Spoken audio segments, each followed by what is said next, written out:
Hi, welcome to the Motion Picture Notion. I'm your host, Gabriel Burton. So a couple days ago, I had my buddy Dr. Westlake over, and he showed me a movie. He's been recommending it to me for the longest time, Mandy, starring Nicolas Cage. I don't know how this movie got away from me. I don't know how it slipped under the radar, but wow, man, what a cool movie.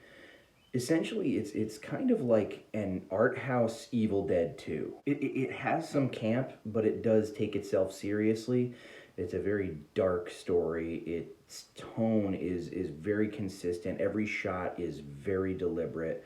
The colors that they use, everything was so trippy. The entire movie was extremely trippy, and it's got a very slow burn. They like really take their time in the first half of the movie. It's almost sort of like, not in the way it looks, but it's almost sort of like a Kubrick film in how meticulous to detail it is. Like, this director had a very specific vision, requiring like the most minute of details. I mean, like, this dude left no stone unturned. Every frame of that movie is like deliberate and colored a certain way and feels a certain way. Even the lady who plays Mandy, I was talking to Dr. Westlake about this, and she looks like a painting. Like, her face, she has these like big eyes, and they're dark, and in the lighting and everything like that, it looks like the Mona Lisa's like troubled sister or something like that. I mean, I don't know.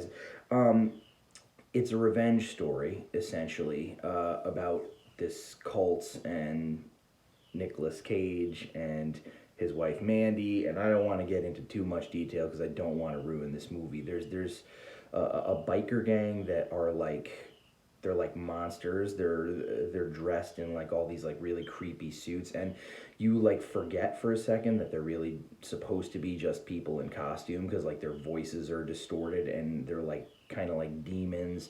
There's this crazy drug. It's like LSD times 10, and the cult leader uses this to essentially get his followers, because this drug in a certain concentrated dose makes people go like absolutely nuts. And this is a really cool scene where Mandy is tripping out, and there's such a subtle editing between her face and the cult leader's face, and it sort of like waves. It like goes to her face, and then it changes to his, and then it changes back to hers, and it's not like a simple like fade in fade out kind of deal. It's so subtle. It takes such an amount of time, you don't even like realize at first that their faces are changing back and forth. It's such clever editing. So, I was thinking that this movie was going to be kind of like a campy bloodbath. It has like the Cheddar Goblin on TV. They're always watching something on TV that's completely ridiculous. Um, the movie's actually not really a bloodbath until the second half. And Dr. Westlake and I agree that this movie was like made for Nicolas Cage, who, by the way, I am starting to respect a lot more. I remember that back in the 2000s, I was kind of like, I felt like Nicolas Cage really just kind of like got comfortable, in like the first couple roles he had were like a little bit more ballsy, but like, he sort of got comfortable just kind of doing his Nick Cage thing. But I was having an interesting conversation with my buddy Bobby the other day, and he brought up a really good point. All right, he was talking about The Wicker Man, and he's like, "Oh, that's a terrible movie." He goes like, "But," he's like, "what's the one thing that you remember from the movie?" And I mean, I didn't even have to think about it. I'm like, "Nick Cage." He's like, "Yeah, exactly." He's like, "So he's in this movie, right? Sounds like maybe it's a good idea." And along the way, he kind of realizes the direction it's headed in. So he's like, you know what? No, I'm gonna go crazy. I'm gonna make this like, I'm gonna at least make this like entertaining. And that's kind of what he does, because even when you're watching him and you're just like, what is this guy doing?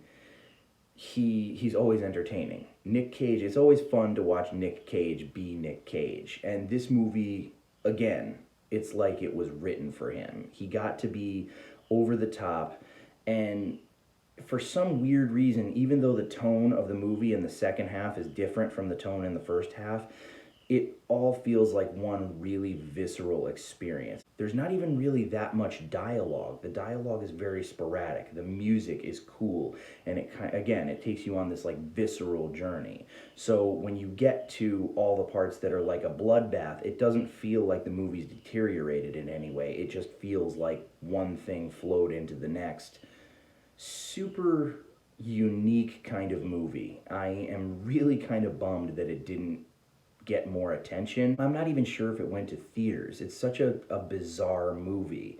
And I think it has more of like a cult following. But if anybody gets the chance, definitely check out Mandy. It's so cool.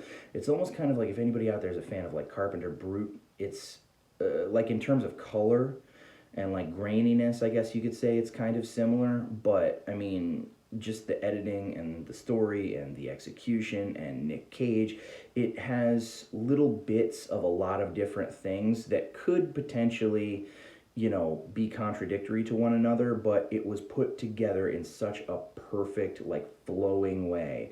Very rare that something like that happens, like The Fifth Element, for example. It's a very big kind of in your face movie, and there's a lot of things that are like kind of cartoony, and if they were handled like a certain way, if they went too far in a certain direction, it would be bad. But they came together in the like most perfect way possible, and that's why it's such a cool, unique, like one of a kind experience. So after watching this, I kind of want to watch Color Out of Space.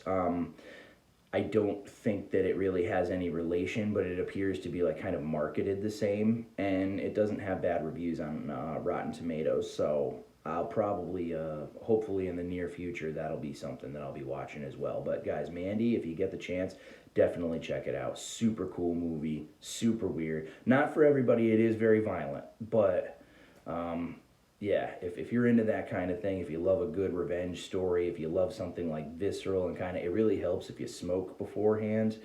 Just saying. Yeah, if you like any of those things or all of those things, this is like the perfect movie for you. So, food for thought. And that's all she wrote.